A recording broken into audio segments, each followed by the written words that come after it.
तर विधानसभा निवडणुकीसाठीची उमेदवारी अर्ज मागे घेण्याची वेळ आता संपलेली आहे। महायुती आणि महाविकास आघाडीमधील बहुतांश नाराजांचे अर्ज मागे घेण्यात आलेले आहेत। बीडमधून जयदत्त क्षीरसागरांचा अपक्ष अर्ज मागे घेण्यात आलाय।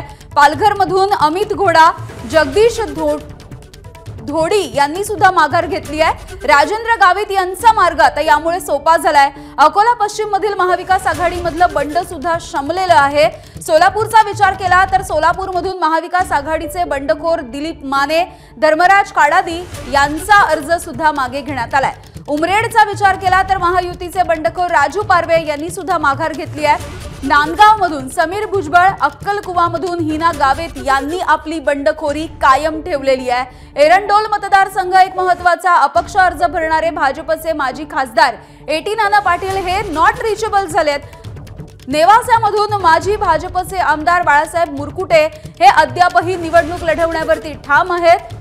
पुण्याच्या पर्वतीमधून महाविकास आघाडीचे बंडखोर आबा बागुल यांनी सुद्धा आपला उमेदवारी अर्ज कायम ठेवलाय आणि निवडणूक लढवण्यावरती ते सुद्धा ठाम आहेत।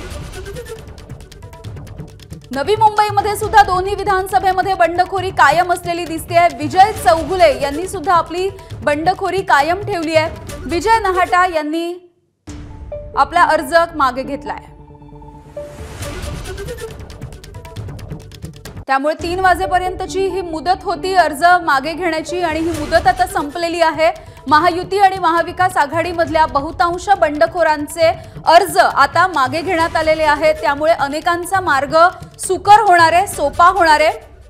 अनेक वरिष्ठ नेत्यांची शिष्टाई सुद्धा फळाला आल्याचं कळतंय। अनेक दिवसांपासून या बंडखोरांना मनवण्याचे, त्यांची मनधरणी करण्याचे प्रयत्न सुरू होते। वेगवेगळे मतदारसंघ आपल्याला समोर येत आहेत। बीड मधला विचार केला तर जयदत्त क्षीरसागर यांनी अपक्ष अर्ज भरलेला होता, तो अर्ज त्यांनी मागे घेतलाय।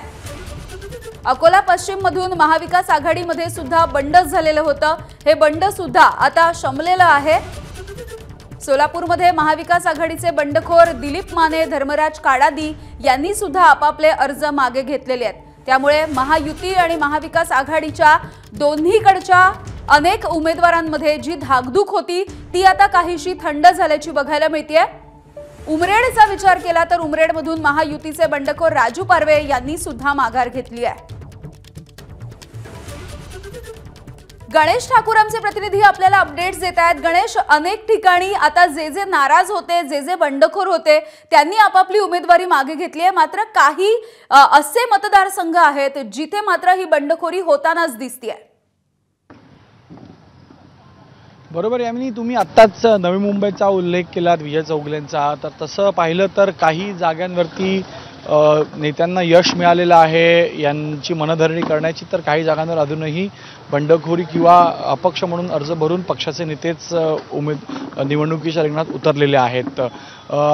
मला वाटतं रिटर्न ऑफ 1995 जर बोललो तर ते चुकीचं ठरणार नाही, कारण अनेक लोक असे आहेत जे निवडणुकीच्या रिंगणात उतरलेले आहेत। 1995ला 45 अपक्ष आमदार निवडून आले होते।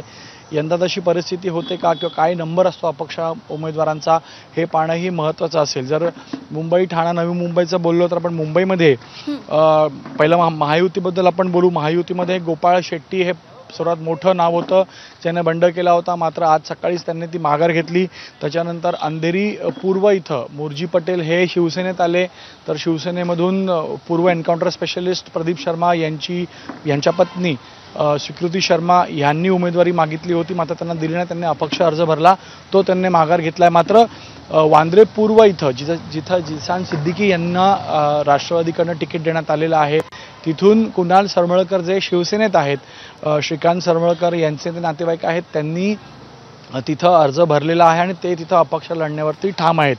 याशिवाय राजू पेडणेकर म्हणून जे उमेदवार आहेत वर्सोवा इथून, हे शिवसेनेत आहेत, शिंदेंसोबत होते, मात्र त्यांनी उमेदवारी नाही मिळाली म्हणून तिथं अपक्ष अर्ज भरलेला आणि त्यांनी माघार घेतलेली नाही आहे। वर्सोवामधून शिवसेनेनं हारून यांना तिकीट दिली होती, मात्र तिथं त्यांना आता जे आहेत अर्ज त्यांनी भरलेला आहे. महाविकास आघाडीचं जर बोलायला गेलं तर 22-10-3-1 असा फॉर्म्युला ठरला आहे. 22 शिवसेना, 10 काँग्रेस आणि 3 राष्ट्रवादी शरदचंद्र पवार गट आणि 1 आहे ती त्यांच्या मित्रपक्षांना गेलेली आहे सपाला. तर यांच्यामध्ये देखील 3 जागांवर उमेदवारी साठी रस्सीखेच होती, अपक्ष होते. त्यापैकी कुर्ला आणि मुलुंड हे 2 प्रामुख्यानं समोर आले. कुर्ल्यामध्ये तिथं मनधरणी करण्यामध्ये नेत्यांना यश मिळालं, मात्र मुलुंड इथं राष्ट्रवादी शरदचंद्र पवार गटाकडून संगीता वाजे यांना उमेदवारी दिली गेली होती. त्यांनी तो उमेदवारी अर्ज मागे घेतला, मात्र काँग्रेसने देखील तिथे एकाला एबी फॉर्म दिला होता.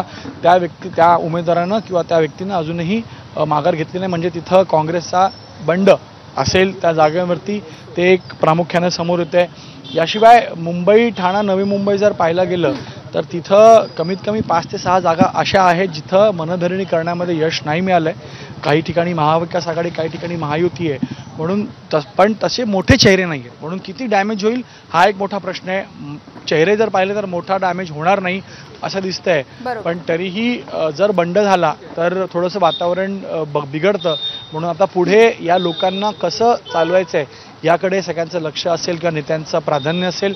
म्हणून आता मुंबई, ठाणा, नवी मुंबईचं जवळपास गणित बसलेलं आहे. मोठ्या प्रमाणात यश मिळालेलं आहे. काही जागांचा तिढा जो अजूनही कायम आहे आणि तिथं आता अपक्ष म्हणून पक्षाचे नेते उमेदवारी अर्ज भरून निवडणुकीच्या रिंगणात आहेत. म्हणून लढत आहे. आता MMR रिजनमध्ये प्रामुख्यानं महाविकास आघाडी, महायुतीच्या जागा जवळपास ठरल्या आहेत, उमेदवार ठरलेले आहेत आणि आता प्रचाराला सुरुवातही होईल. अगदी गणेश, धन्यवाद या माहितीसाठी. ABP माझा, उघडा डोळे बघा नीट.